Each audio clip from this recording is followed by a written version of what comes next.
Hey guys, this is Philip with Moonrise Loaf.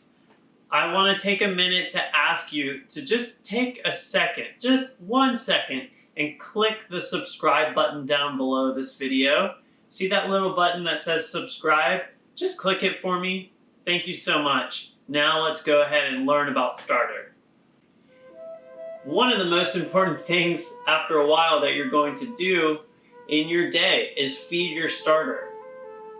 So let's feed it. When you get your starter, I always put at least 300 grams in. It's going to be filled up to here, and the reason why I do that is because it's got to go over who knows how long in the mail. I haven't had any issues. I've shipped starter to New York, to Pennsylvania, to Washington, to California, which here in the Southeast, I'm in South Carolina, that's I think 4 to 5 days of travel at most. I've never had any issues because I ship it chilled. And for me, it's more fun to get an active starter than to get one that's dried. Because if it's dried, then you have to go through a whole process of waking it back up and then feeding it. When this comes in the mail, it's almost ready to bake. Within 1 or 2 feedings, it'll be lovely and bubbly. So a couple things that you need to maintain your starter. First, temperature, waterproof thermometer. Second, a digital scale. I'm going to show you how I feed my starter. Now, the starter has the wild yeast from here in South Carolina near the coast. I love it because we're near the ocean, and I think that the ocean is in this starter. I'm going to put 80 grams of organic whole wheat. This is King Arthur organic whole wheat. You can use King Arthur stone ground whole wheat, which is a white bag. I think it's orange.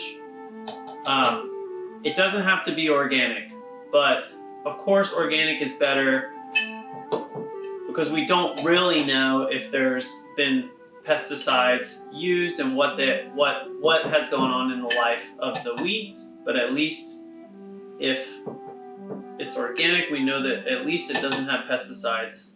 And I'm not endorsed by King Arthur. I wish I was. King Arthur, please give me a buzz. But I really do love their flour. Like, I'm totally loyal. Their bread, the bread that I make with their flour is far superior to other breads that I've tried with other brands. Okay, so I'm at 72 now, getting up to 80.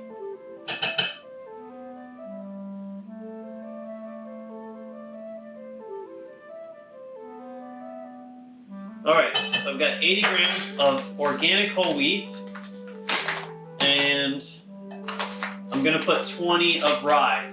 You do not have to use rye. You can just use 100 grams of whole wheat flour and it'll work just the same.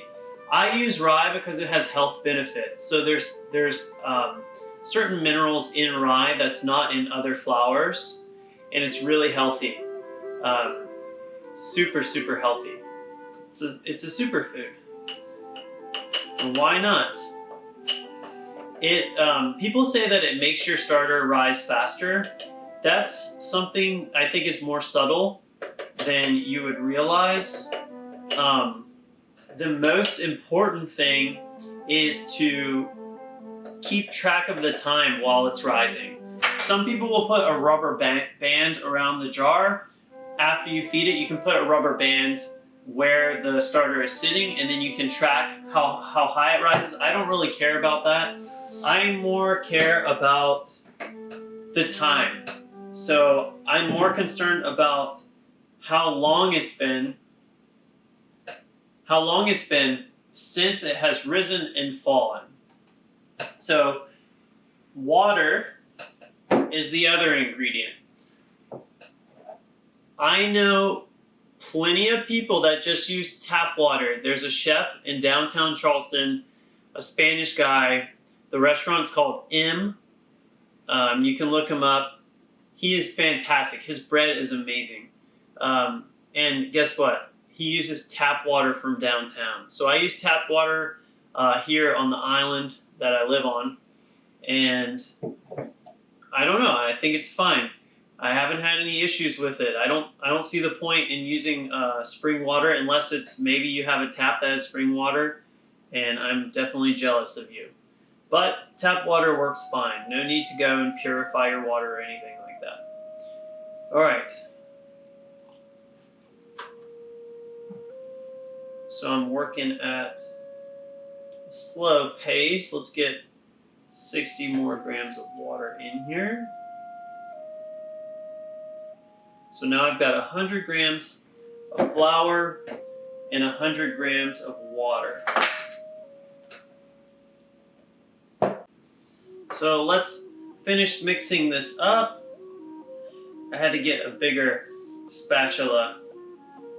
This one's my favorite. It's like for pastries and stuff like that.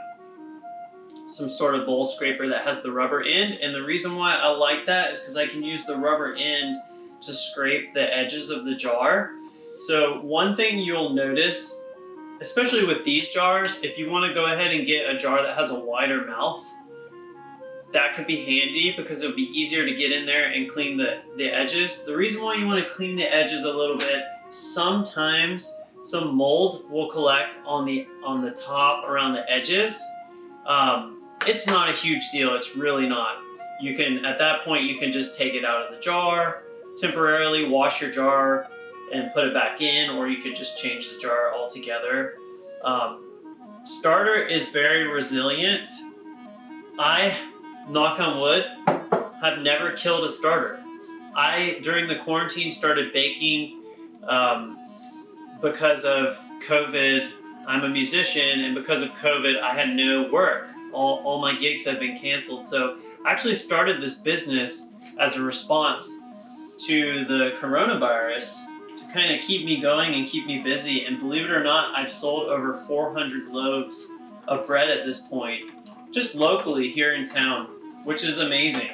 So baking was always just a hobby for me, and I'm happy to say that it's become a little bit more, and I'm positive at this point it's going to stick with me for quite some time.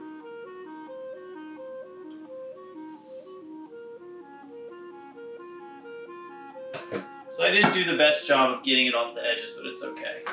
I'm okay with that. Dough is very sticky. If you haven't worked with dough a whole lot, my advice is to make sure that you clean very well after. Whatever method you're using to make your bread, whether you're kneading your bread, kind of the old school style, or you're using a fold method like I have in my video, which is much neater actually, because you get to do all the gluten processing in the bowl that you're doing the folds in. In the end, the mess is the biggest dilemma with bread making. Like, I just fed my starter and there's some flour here, a little flour there, but it's all worth it. It's all worth it. So now we've fed our starter. I'm gonna take a guess that it's gonna be about 6 to 8 hours that this really hits its top potential, and I'm gonna watch it. And then when it falls, I'll make a note of how long it was. If I'm not baking today, so that's when I would bake. I would bake right after it fell or right when it hits its top. So that's why timing is essential. Maybe you want to feed it in the morning, and then that way you could bake around noon. Or maybe you want to feed it late at night and you could bake in the morning. So just be aware of the timing of when it rises and when it falls. Please, please subscribe. I'm trying to make more videos on YouTube, and I can't do it without your support. So hit the subscribe button, and if you like the video and you'd like to see more, also click the like button as well. So thanks for being here with me, and enjoy baking and enjoy your starter.